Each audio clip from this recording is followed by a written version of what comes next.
Hey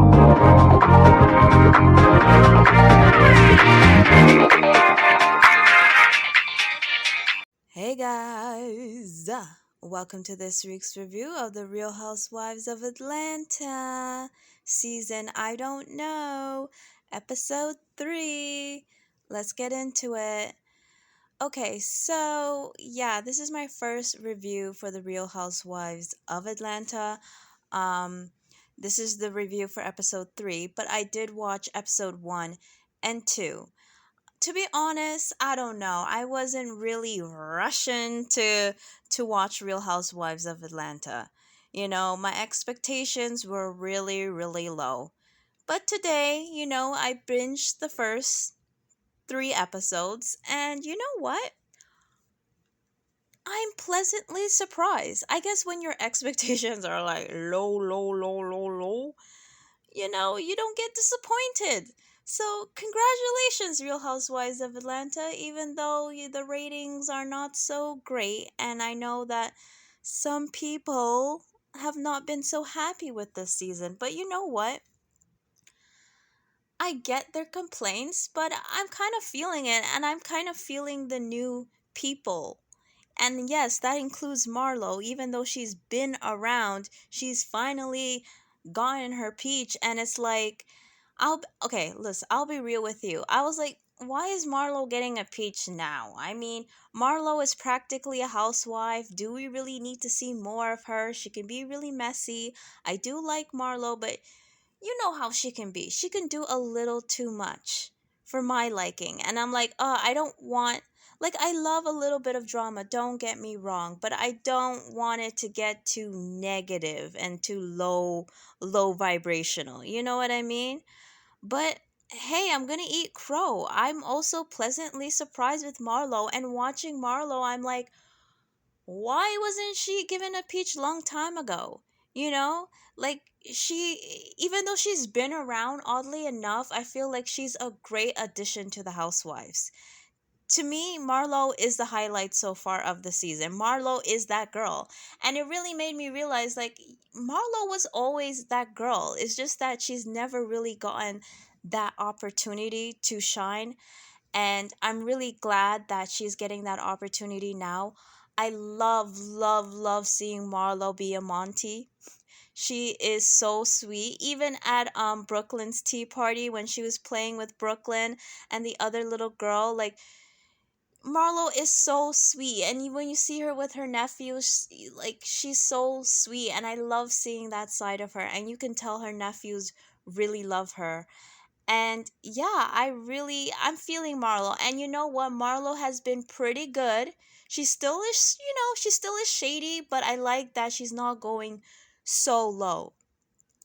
And yes, the ladies were pretty hard on her for her event. Okay, La Archive with an E that's not supposed to be there. Okay, if you know a little bit of French, which I do thanks to Duolingo, there's not you remove the E when the next word starts with a vowel and you add an apostrophe, but whatever, okay? But yeah, the ladies were a little shady towards her, and she had a response, but she took it on the chin and she was able to move on. And if you've watched Marlo for a while, you know that she can be that type of person that sort of harps on things, and she's not so great at letting things go. So I'm proud of her. I mean, she did bring it up this episode. Again, and I believe that was her vent was the first episode, and she's still bringing it up. But she's trying, okay? She's trying not to be salty. And you know what? Kudos to Marlo. I'm really loving her. She's a great addition. She is the star of the show. She is that girl, and she should have been given an opportunity long time ago. But you know what? Maybe now is her time. Now, the show may be going downhill in terms of viewership right now, but hopefully it will pick back up. You know what I mean? Because I think a lot of people are kind of mad with how Bravo handled Nene, and then Portia's not there. But you know what? I didn't even think of Portia until just this second. Like, I don't miss Portia at all. And no offense to Portia, because I don't know if I'll say I like Portia, but I don't mind her presence. But to be honest, she's not missed. Now, it would be great to have Nene, but listen, I'm not even gonna get into the whole Bravo's racist and all that jazz right now. But so we're just gonna separate that. We're gonna slide that over here or over there. And what I will say is that I do love Nene on the show, but if Nene is not in the right place or she doesn't have the right attitude and she doesn't want to film and carry on like she kind of has been carrying on the other seasons, the last couple of seasons she was on, then like I rather her not be there. I rather her have her own show, her own talk show, some other opportunity because I would still love to see Nene on television, but it has to be a right fit for her. And I want her to be happy while doing it. I don't want her to be miserable or feel stuck in a situation that isn't good for her. You know what I mean? So, why are we talking about Nene? Let's talk about these girls, okay? So, oh my gosh, where to even begin? Drew and this assistant. Um, I don't know how you can be an assistant for multiple people. I don't a personal assistant for multiple people. I don't really see that working out. I don't know if that guy, I forgot his name, if he was an assistant for Sheree first and then became an assistant for Drew. Whatever. I mean, that's irrelevant. Obviously, this guy is hella messy. Hella messy. And Drew is also hella messy. Now, I know people don't like Drew. I don't dislike Drew. And like I've said sometimes before, you cannot like somebody, but then you can appreciate that they're good for the show. And I think Drew is, I guess you would say she's good for the show. It's just that she does just a little too much for me. Like last season with the oh my god, that Secret Santa thing, and she brought like a used wig. Oh my gosh. I even forgot why she did that, but yeah, like Drew just does a little too much for me, just a bit. And I know this is per second season, and if the show is to continue and she is axed back, which I think she will be, to be honest with you, she maybe will relax more into the role and she'll feel less pressure to do the most. I don't know if it's her actress popping out or jumping out or something, but she needs to relax just a bit. And I don't know, like, this is just common sense, right? And the assistant isn't your best friend. He's your employee, okay? This is work. This is a job. And common sense will tell you if someone is coming to you and they're telling you the business of everybody else that they worked with, chances are they are doing the exact same thing to you. So I don't know why she was like kikiing and gigging and giggling with the assistants and kind of gloating when it came to Sheree and try to rub it in Sheree's face and try to make Sheree look like a fool. You know what I mean? Now, I'm not saying that Sheree didn't pay or paid. At the end of the day, we don't know. I guess we're going to find out. You know what I mean? But I would feel, if it was me, I would feel a little bit uncomfortable if my assistant is telling me the business of the last person that they worked with, because chances are they're going to do the exact same thing to you.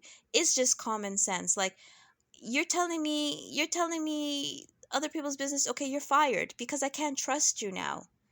You know what I mean? Like, duh. So Drew looked really stupid trying to like rub it in Sheree's face, trying to make her look like a fool. And she ended up looking like a fool because, yes, at Brooklyn's little tea party, one of the guests, we don't even know her name, okay? I don't even think they even said her name. She was like, oh, well, he said your husband was gay. And she was like, okay, and that's exactly why. That's exactly why you don't mess with someone like that on a professional level, because this is not your friend, clearly. clearly. And she ended up looking like a fool. She really did. And then she had the nerve to turn around and be mad at Sheree and be like, oh, well, Sheree, you should have told me that she talked about my husband. Which makes no sense. So, like, you can go around telling Candy, telling, well, I think she just told Candy. But you can go on camera telling all of Sheree's business, right? You didn't pick up the phone and call Sheree right away to say, "Oh yeah, this former assistant is talking about you." You didn't even fire the assistant, which you should have done. But then you expect Sheree to stand up for you and tell you about what the assistant is doing. And you know what? The thing is, Sheree, and I'm really surprised with Sheree because Sheree is the bone collector, as we know. I'm really, really surprised at Sheree that she didn't say anything. She was like, well, I heard things too. And she said that in her confessionals, okay? She didn't even say that to Kenya in the moment when Kenya was like, oh, well, the assistant's been talking about you and blah, blah, blah, blah, blah. She could have let that go at any time and ran with that and totally embarrassed Drew, but she didn't. She kept her mouth, what? Shut. And it's shocking for Sheree. Shocking. Okay? Shocking. So I don't know why Drew is then trying to turn this around and make Sheree the bad guy, because I think Drew just felt stupid in the moment, and her way of handling the situation was to deflect and put all the blame on Sheree when it's like, dude, you brought this upon yourself. Like, duh, this is what they say not to do. Like, hello, how old are you? Come on. Now, is her husband gay? I think we're gonna have to wait till next episode. You know what I mean? I'm not gonna put any judgments. I don't know. I don't know until I know, okay? It seems like Shrey is gonna have some evidence and some tea. And let me tell you, okay, if you're gonna put that out there, you better be able to, back that up. But that I'm interested to see how that's gonna unfold because, yeah, let's just say I wouldn't be surprised. You know what I mean? Let's just say that something is going on with him. Something is going on with him. Let's just say. um, I'm sorry. My review is like all over the place. I'm not going in chronological order. This is just me spewing a bunch of words. So hopefully it makes sense if you're listening. So, since I already jumped to Brooklyn's little tea party, which Brooklyn is absolutely adorable.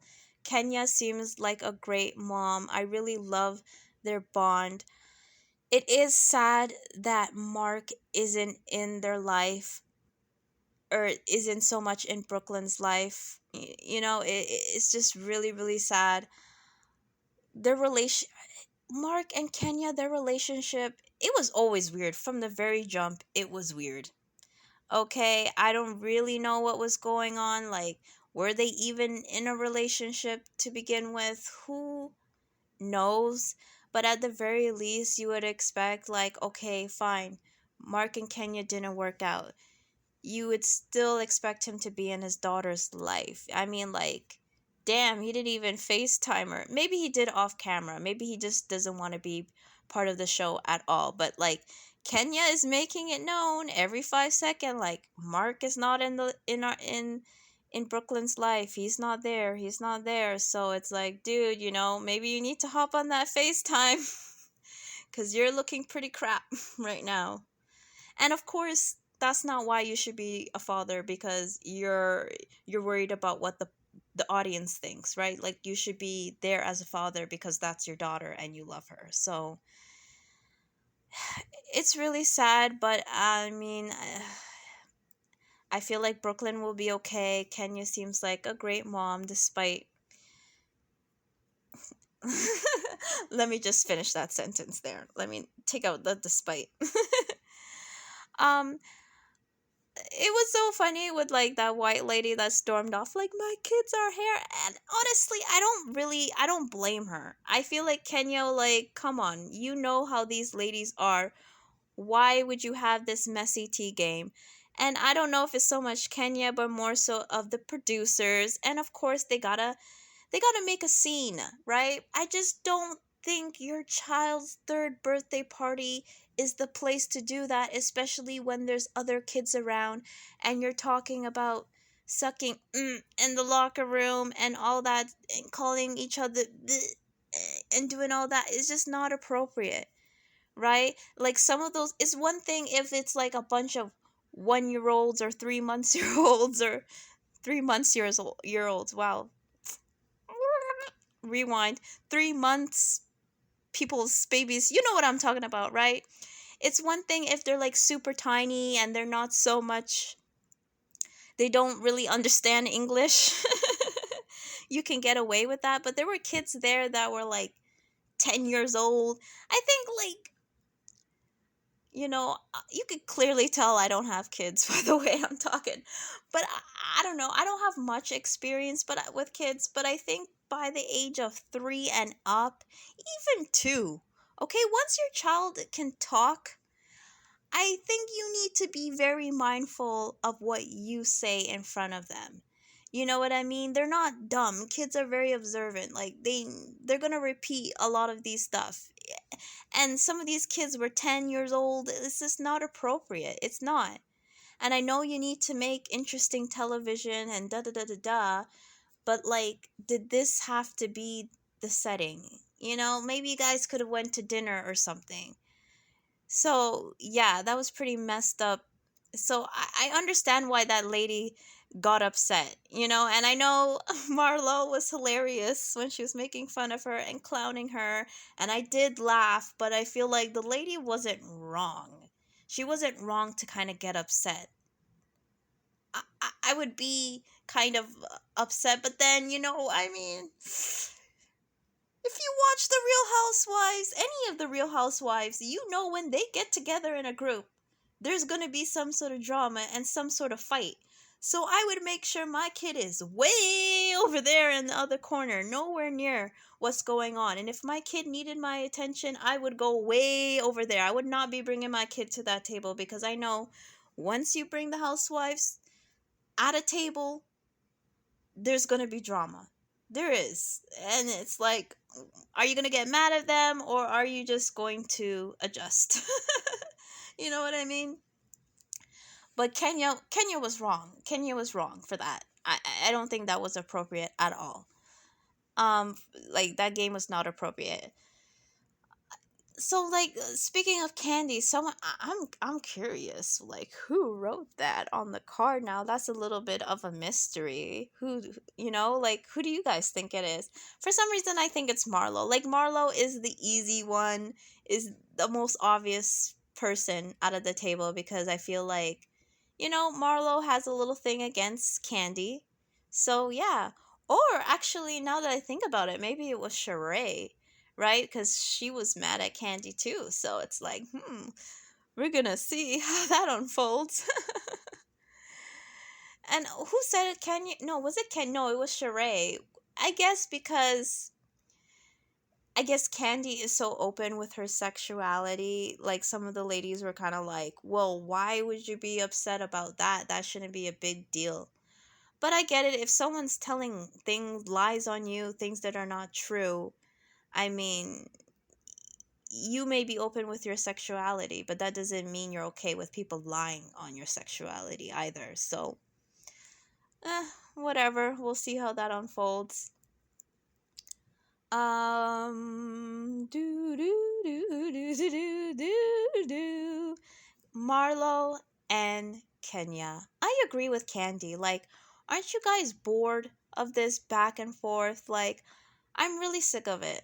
I really am. But let me rewind that back a bit. I am proud of both Kenya and Marlo because yes, they had their little tit for tat, but they're able to move on.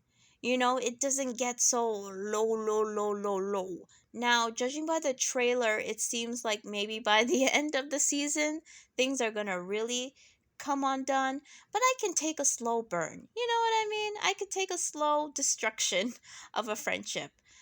I just don't want to see it every single episode. It be on like level 100 and they're like being so intense and coming for each other. It's like exhausting.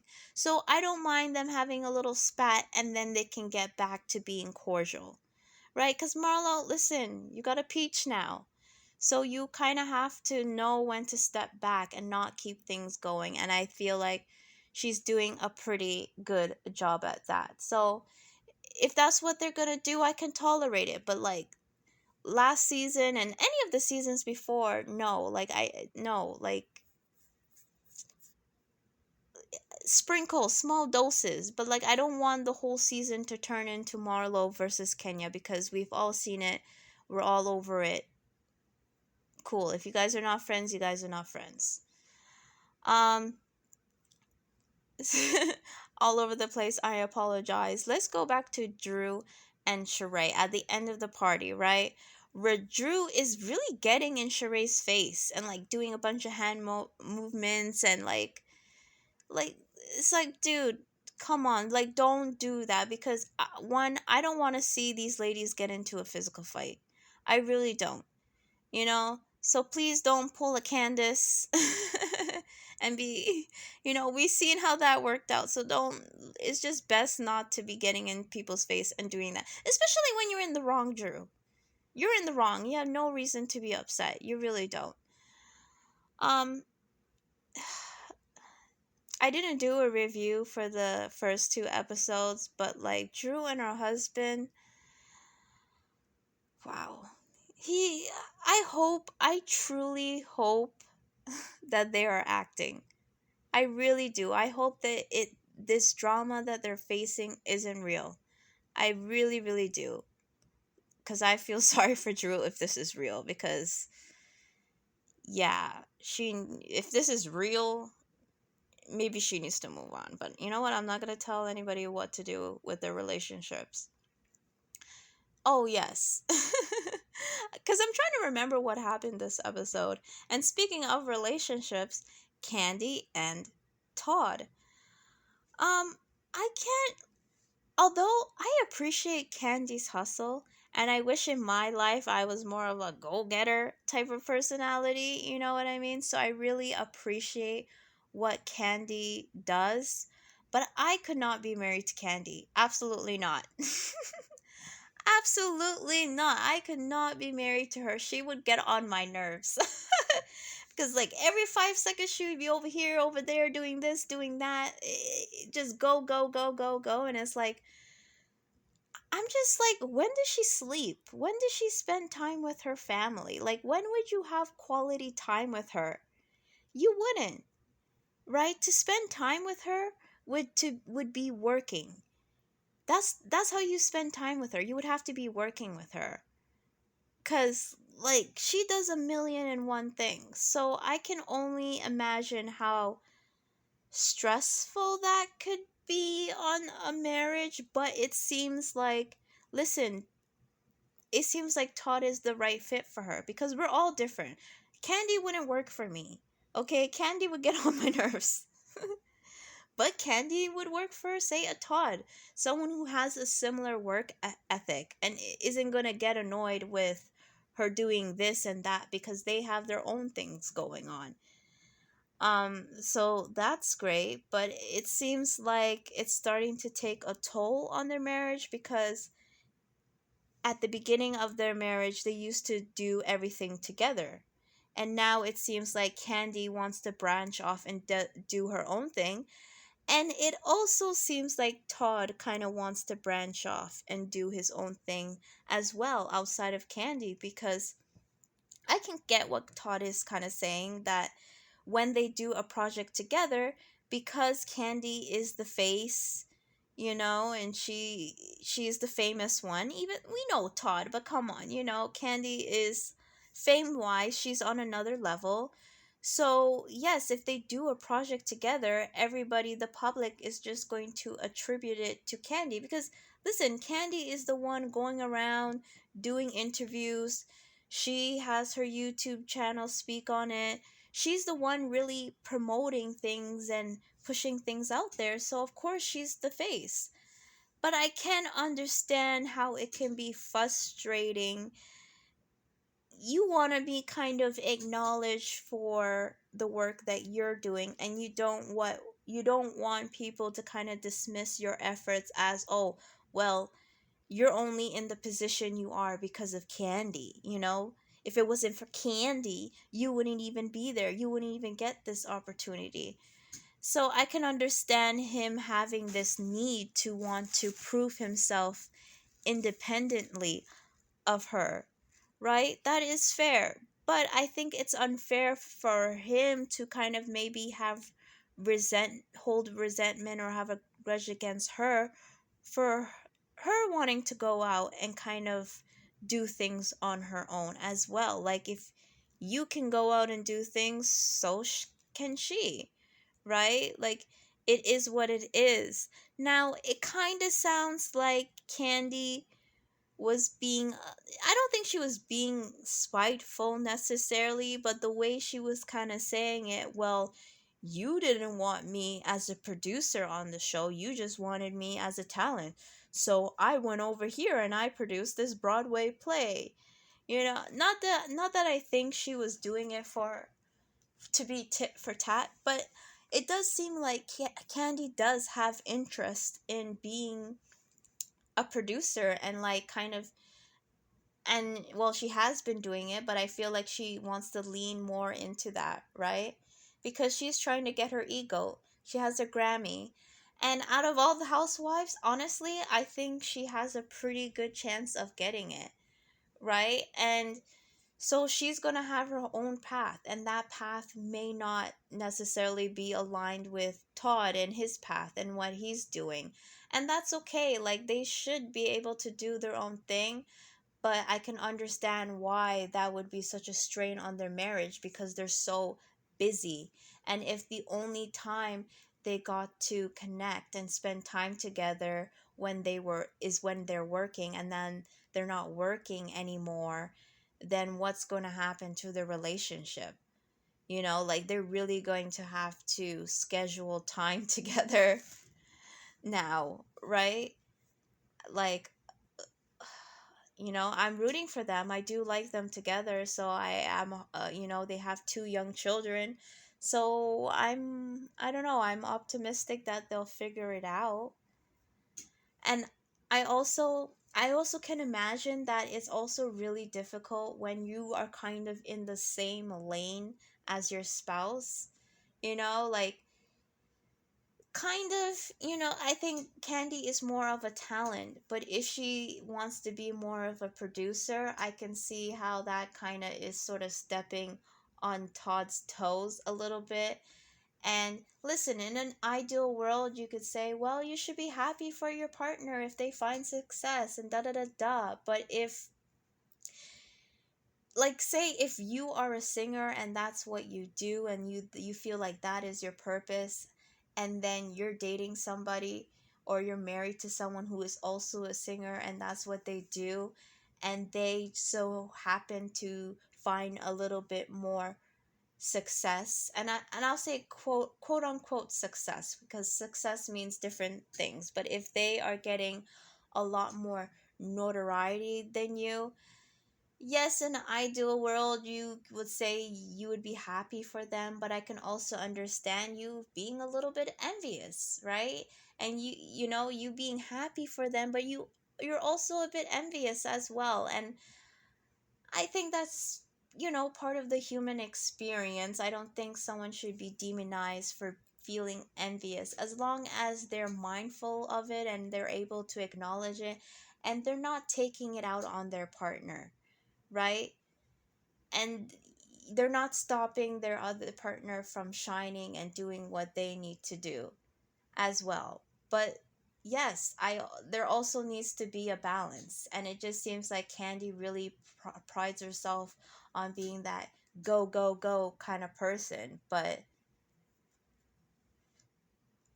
uh, I could see why it could be hella annoying. Like I said, I could not be married to Candy. I could not. I can admire her from afar, but no, I couldn't be married to her because she would get on my nerves. She really would.